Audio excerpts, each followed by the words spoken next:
আজই ডাউনলোড করুন আর এনজয় করুন আপনার পছন্দের শো। একটা মানুষ এতটা ক্রুয়েল কি করে হতে পারে? আসলে তুমি হয়তো কাউকে কখনো এতটা ভালোবাসোনি। আই এম রিয়েলি সরি মধু। আমি এটা করতে চাইনি। আমাদের মধ্যে আর যাই হয়ে যাক না কেন, তুমি তো জানো আমি তোমাকে ভালোবাসি মধু। You know, I love you. যাই হয়ে যাক না কেন, ওই ফিলিংসটা তো আর মন থেকে চলে যাবে না। মধু, প্লিজ তুমি আমার থেকে দূরে চলে যেও না।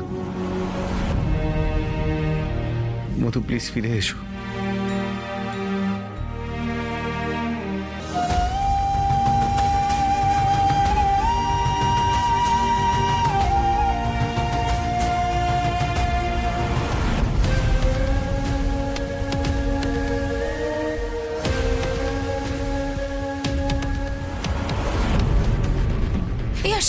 এই ভেতরে কি হলো বলো না। কিছুই হলো না ঋতুদি, কত চেষ্টা করলাম আমি। তুমি জানো, পায়ে জ্বলন্ত ধূপকাঠি ছাকা দিতে গেছিলাম আমি, নড়লেনই না মধুবনী ম্যাডাম। মাঝখান থেকে ডক্টর বোস ঢুকে গেলেন, পুরো কেস খেয়ে গেলাম আমি। স্যার হেভি চটে গেছেন গো, বিরাট ঝাড় আছে আজকে আমার কপালে। তুমি ধূপকাঠি নিয়ে ওর পায়ের সামনে গেলে আর ও নড়লো না? না, নড়লো না। ভাবো তুমি, আরে বাবা, জ্বলন্ত ধূপকাঠি কারো পায়ের কাছে নিয়ে গেলে সে না চাইলেও নড়ে যাবে, একটা রিফ্লেক্স বলে তো ব্যাপার আছে। বললেন না কেন? তাহলে কি সত্যি সত্যি উনি ঘুমের ওষুধ খেয়েছিলেন? আমার সত্যি না এটা বিশ্বাস করতে খুব কষ্ট হচ্ছে, জানো তো। আসলে তো ঋতুদি, আমারও কষ্ট হচ্ছে, আমি বিশ্বাসই করতে পারছি না মধুপুরী ম্যাডামের মতো মানুষ কারোর জন্য সুইসাইড করতে পারে। তাও যে ভালোবাসার জন্য সুইসাইড করেছে, সেই ভালোবাসার নামে লিখে চলে গেল সুইসাইড নোটে।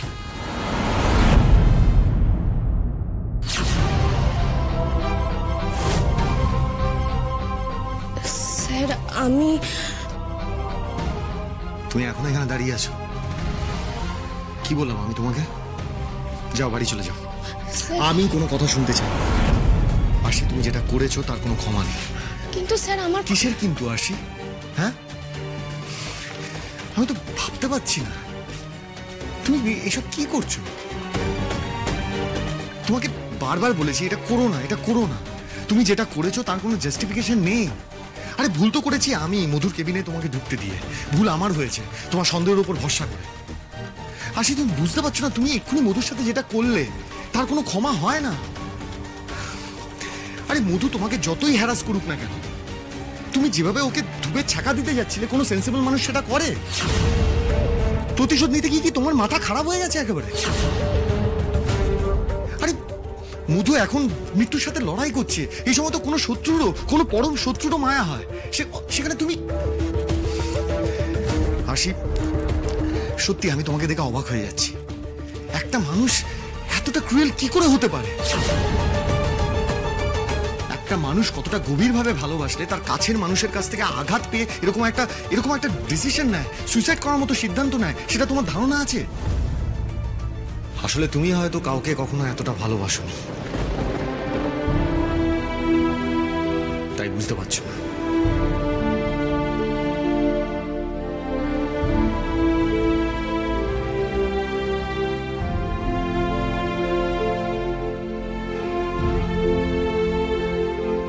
সরি স্যার, আমি বুঝতে পারিনি যে মধুবনী ম্যাডাম আপনাকে এতটা ভালোবাসেন যে শর্টান সুইসাইড করতে চলে যাবেন। ভুল হয়ে গেছে আমার, ক্ষমা করবেন। ছি ছি ছি ছি, তোমার জন্য ডক্টরের সামনে আমাকে এম্বারেসড হতে হয়েছে। তুমি আমার এতটুকু মুখ রাখলে না। সাক্ষ্য, নিউজে খবরটা দেখে এলাম। মধুবনী কেমন আছে এখন? ওর অবস্থা ভালো নেই। কোথায় আছে? ওই কেবিনে আছে, ওখানে ডক্টর রয়েছেন, ওনাকে জিজ্ঞেস করো যদি অ্যালাউ করেন। ওকে, একবার দেখে আসি।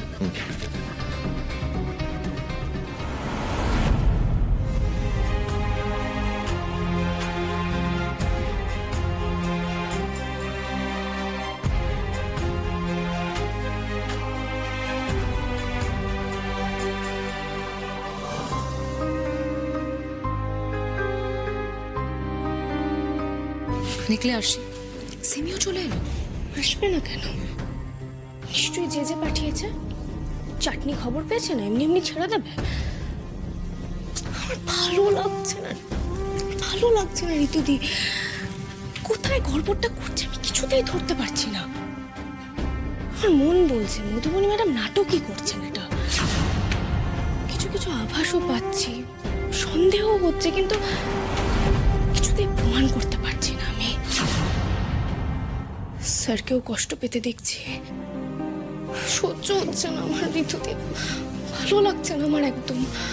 অনেক কষ্টে আমি স্যারকে ওই অন্ধকার থেকে টেনে বের করে এনেছিলাম। আমি স্যারকে কিছুতেই আবার অন্ধকারে ঢুকতে দেব না। মধুবনী ম্যাডাম একের পর এক নাটক করে স্যারের জীবনটাকে নিজের হাতের মুঠোয় এনে খেলিয়ে যাবে, এটা আমি হতে দেব না। বজরং বলী দিব্যি, ওনার কাছে আমি মধুবনী ম্যাডামের এই নাটকটা ফাঁস করবই।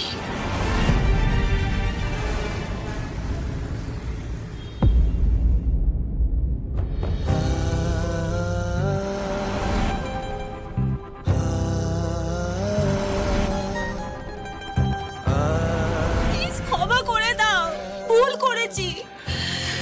যা করেছি তোমাকে ভালোবেসে করেছি। খবরদার মধু, খবরদার।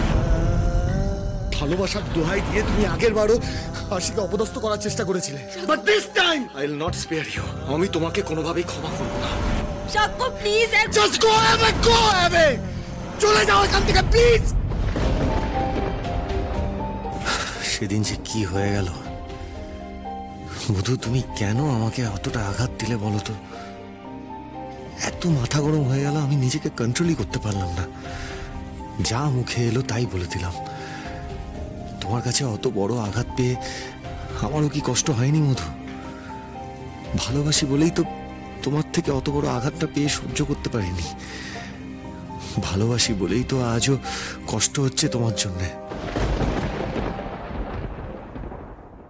কি ভাবছো আরশি?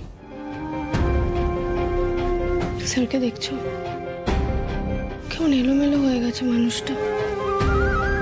শরীর খারাপ, তার উপর এত বড় ধাক্কা। খাওয়া নেই, দাওয়া নেই, সারাদিন এখানে এসে বসে আছে। শরীরটা আরো খারাপ হলে কি হবে বলো তো? তুমি এত চিন্তা করো না, একবার বলে দেখো না যদি বাড়ি যায়। না না, খুব রেগে আছেন আমার ওপর, কিচ্ছু শুনবেন না এখন।